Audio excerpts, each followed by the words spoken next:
hard conversations are an opportunity for growth, right? They're hard. They suck. They can really suck. There's a reason they're called hard. I think the hardest conversation for sure I ever had to have was firing the first person that I ever fired. It sucks.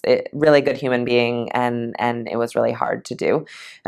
So I asked for coaching super explicitly. Like, I actually had a really serendipitously great meeting for the first time with a woman that I had never met before, about a number of other things that we had in common. And I said, so what's your story? What's your superpower is a thing I often ask people. And she said, I am really good at helping people let go. I was like, yes, thank you, universe. I have to fire someone. What do I do? And so our whole meeting became a coaching session about how to do this. And it was amazing. It was so great. I wrote down all the notes and still have them and reluctantly refer to them when I am in the unfortunate position of having to let someone go. I Googled it, right? Like, how do you fire someone? The resources out there are actually incredible and spot on, and some of them not, right? But there is a lot out there. So I think ask for help, both in person and online.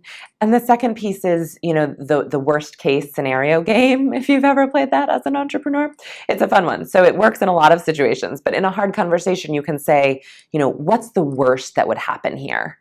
And maybe, I don't know, what is it? Like, the person will stand up and hit me, or the person will cry, or the person will sue us, right? These are all possible outcomes of firing someone.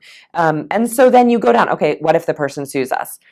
Okay, I will call my friend, the lawyer, and try to get representation, and we will go through that, right? And okay, what will happen then? Well, we'll probably owe some legal fees. And, but if you continue that all the way down, like, are you dying? Nope, neither is that person. Do you have cancer? Is your business going out of business? Probably, maybe, right? Maybe, but probably not. That's a really far extreme of the worst case situation game. And I think that's helpful to put it in perspective, because realistically, your worst case is probably none of those. It's the person might cry, right? And that's going to be really hard, but maybe you'll cry too, because shoot, this is tough. But ultimately, the worst case is not that ugly. Whereas the upside is a lot, right? You'll be free of the salary obligation. You'll be free of the dynamic that person is causing in the team. And that's with like the hardest conversation of firing. So anything less than that, probably the downsides are not so scary and the upsides are really great. If you haven't read Radical Candor on this topic, please, please, please go out and buy that book and read that blog and sign up. It's just a brilliant explanation of why the most caring, loving thing you can do for your team and your employees is to be radically super direct and honest, with a lot of compassion and love wrapped around it.